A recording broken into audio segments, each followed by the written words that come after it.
Yung magsalita ka na. Lumi niya, gago. Mami lumi, para hindi magkamali.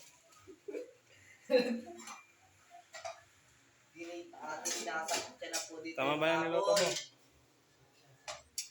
Sasakot siya na po tayo ng baboy. Papupulain po muna natin bago natin ilagay yun. So, nag-atay. Oo. Papupulain lang po natin yan. No? Hugasan muna natin itong humigi-migi. Yung ano, baka kunat niyan. Ang baboy, dapat palaputin mo yan. Masyado pong makalat at first time.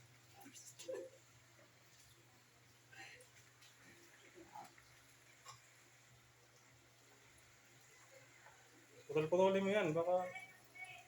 Maganda daw yung mahaba ng buhay. Kaya wag na natin putulin. No?